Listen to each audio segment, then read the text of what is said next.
If you have an Airbnb or are considering buying a short-term rental, whether or not it's here in Colorado or somewhere else, there is one amenity that is proven to increase your STR income by over 30%. I'm not talking about a king-size bed or a gourmet kitchen or even a spectacular view. This one feature is surprisingly simple. You probably already know what it is. But AirDNA, the STR analytics tool, put out a report recently that shows in stark numbers just how much more money you can make if you do this one thing.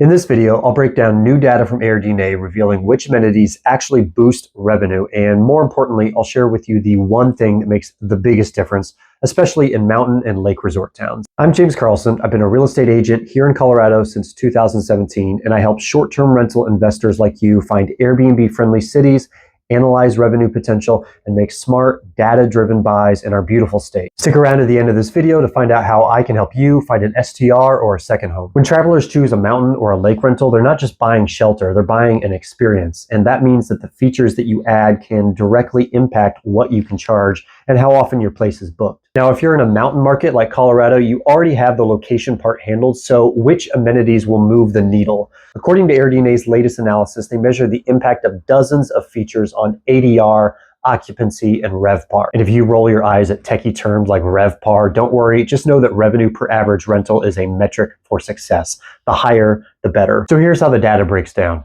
AirDNA looked at over 10 million listings on Airbnb and VRBO. They compared similar properties with and without key amenities and then tracked performance based on average daily rate, occupancy rate, and that key metric there, RevPAR. And guess what? Well, if you haven't already guessed it, the hot tub is the amenity that boosts short-term rental revenue more than anything else. But let's get into some specifics here.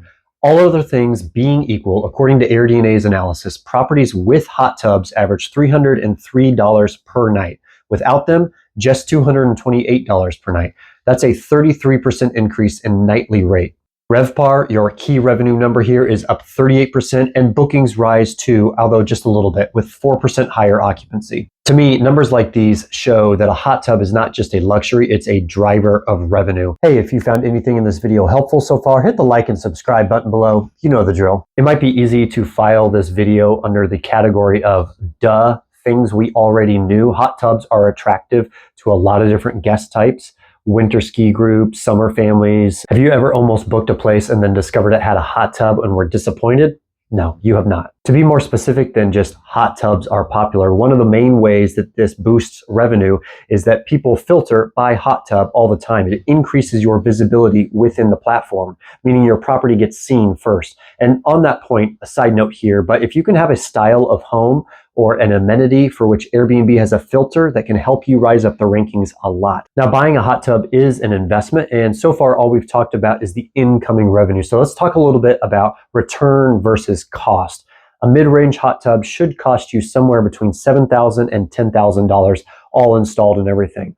Uplift in your ADR is $75 per night, according to the numbers above. And if you are renting conservatively at 66% occupancy, that's 240 nights booked per year. That's an extra $18,000 in annual revenue. That means that your break even on just this one amenity is less than one season. All right, so if you are going to install a hot tub, let's make sure that it is a feature and not an afterthought. And here's what I mean by that. Number one, stage it with towels, robes, and lighting. Again, this is not just a tub with hot water in it, it's an experience. So put up cafe lights, create a spa-like vibe. Number two, photograph it. With steam coming up, mountain views. Coach your photographer if they don't understand to not just show the hot tub and not just show the views, but to show the views from the hot tub. It's a small but important difference. Number three, winterize it. This makes sense. Just make sure that it works year round. And number four, highlight it in your listing title and in your amenities section of the Airbnb listing. Remember, Airbnb only allows for 50 characters for a title, and only the first 32 are visible on most mobile sites, so make sure that hot tub is up front. Of all the upgrades you could make to a mountain or a lake Airbnb, the hot tub gives the strongest return. I think we've always felt that internally, but now the data proves it. And in a competitive market, it almost feels like a necessity as opposed to something to make you stand out. If you want to be competitive, you really need a hot tub. If you're shopping for an STR or still wondering if a hot tub is worth the investment, let's talk. I've helped dozens of Colorado investors buy Airbnb properties in Denver, Colorado Springs, and the mountains. I know the STR laws in cities and counties across the state, and I guide buyers with revenue reports based on data tools like AirDNA and my own experience over the last decade. Find my information in the description below. Thanks for watching.